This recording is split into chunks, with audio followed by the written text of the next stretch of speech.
मन, मनुष्य, मान, इन तीनों का प्रारंभ मन से ही होता है ना। किंतु आज हम बात करेंगे मान के विषय में। मान वो भाव है जो हमारे मन को संतुष्टि देता है। इस पात्र में भरे जल की भांति, जो जल इस पात्र के होने का कारण इसका अस्तित्व बनाए रखता है। अब मान से बनता है स्वाभिमान और अभिमान, और इन दोनों में बहुत अंतर है।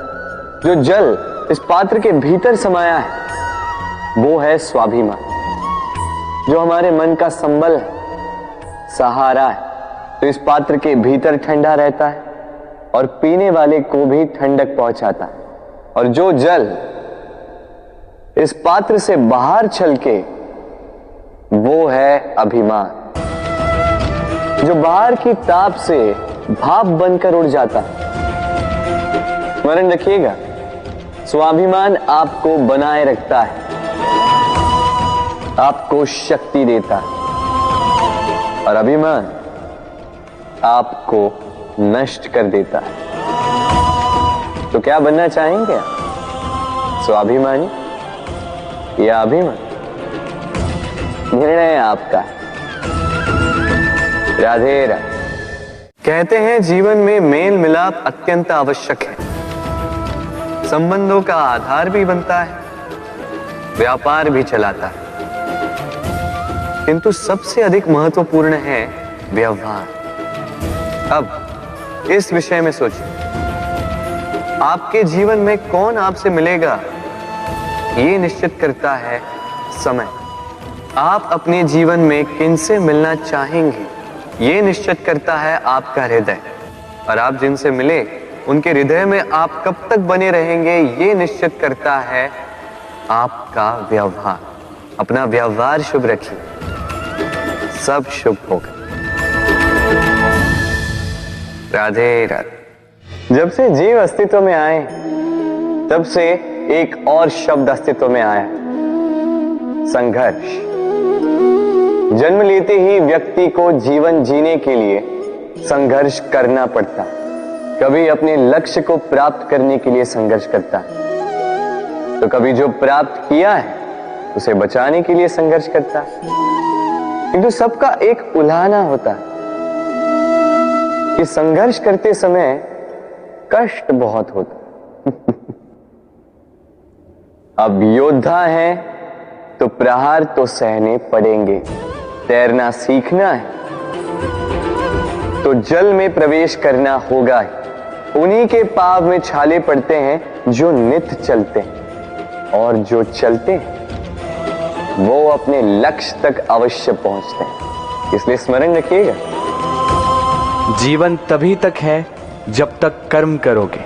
तो संघर्ष करते रहिए, कष्ट को भूल जाइए और मेरे साथ प्रेम से कहिए राधे राधे। हम मनुष्य कितने ढीठ होते हैं। एक बार लक्ष्य पे दृष्टि साध ली तो उसे पाने के लिए जी जान लगा देते हैं, किंतु उस लक्ष्य को पाने की आतुरता में उस मार्ग का आनंद लेना ही भूल जाते हैं। स्वास्थ्य को दांव पर लगाते हैं धन कमाने के लिए, और फिर वही धन गवा देते हैं स्वास्थ्य को पुनः सुधारने के लिए। बताइए। देखिए, चाह बुरी बात नहीं है, किंतु चाह को पूर्ण करने की चाह में उस मार्ग का आनंद लेना भूल जाना, ये तो मूर्खता। कभी कभी पूर्ण पाने की चाह में व्यक्ति सब कुछ गवा देता है, भूल जाता है कि आधा चंद्रमा अधिक सुंदर होता है। जो नहीं है उसे पाने का प्रयास आप अवश्य कीजिए, किंतु जो है उसका संपूर्ण आनंद लेने में वंचित मत रहिए। राधे राधे। जीवन में कुछ भी पाना हो तो सोच और कर्म बड़े आवश्यक होते हैं, किंतु क्या केवल सोच से या क्या केवल कर्म करने से आपको सफलता प्राप्त होती है? नहीं। कुछ लोग सोचते रह जाते हैं, कर्म नहीं कर पाते और इसी कारण से उन्हें सफलता प्राप्त नहीं होती। कुछ लोग बिना सोचे समझे कर्म करते रह जाते हैं, उन्हें भी सफलता प्राप्त नहीं होती। स्मरण रखिएगा, वृक्ष को काटना हो तो कुल्हाड़ी के लगातार प्रहार करने के साथ ही कुल्हाड़ी किस दिशा में मारी जानी चाहिए इसका ध्यान रखना पड़ता है। सोच और कर्म इनका ठीक से सम्मिश्रण करेंगे तो अवश्य ही सफलता मिलेगी। राधे। हम सब जीवन में स्वयं के लिए सर्वश्रेष्ठ ही सोचते हैं, सबसे अच्छी सुविधा पाना चाहते हैं, सबसे अधिक सम्मान पाना चाहते हैं, परंतु क्या सबके लिए ये पाना संभव है? हाँ, क्यों नहीं? बस बाधा है समय। हमारा जीवन स्थायी नहीं है, इसलिए यदि समय का सदुपयोग करोगे तो तनिक सरलता होगी। अब देखिए ना, जिसे स्वप्न देखना अच्छा लगता है उसके लिए रात छोटी पड़ जाती है, जिन्हें स्वप्न पूर्ण करने होते हैं उनके लिए दिन छोटा पड़ जाता है, जो सम्मान पाना चाहते हैं उनके लिए परोपकार छोटा पड़ जाता है, और जो ज्ञान पाना चाहते हैं उनके लिए अध्ययन।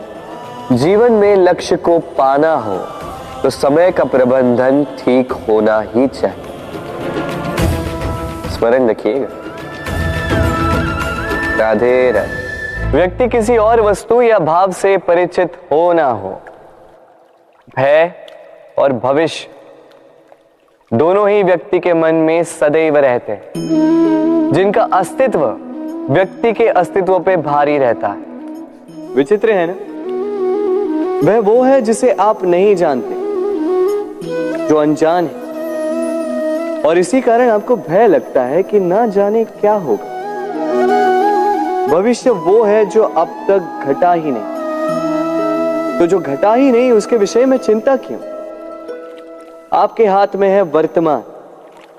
वर्तमान के कर्म सत्य मन से कीजिए और सोचिए ये कि अपने कर्मों को और कितनी श्रेष्ठता से किया जा सकता है। इसलिए आप विश्वास कीजिए,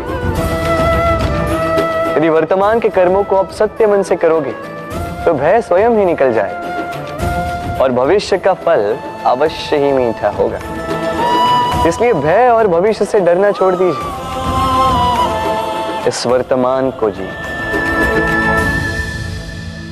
राधे राधे। अक्सर आपके बड़े बूढ़ों ने आपसे कहा होगा कि ये संसार दुख का मूल है और ईश्वर भक्ति उस दोष से दूर जाने का मार्ग है।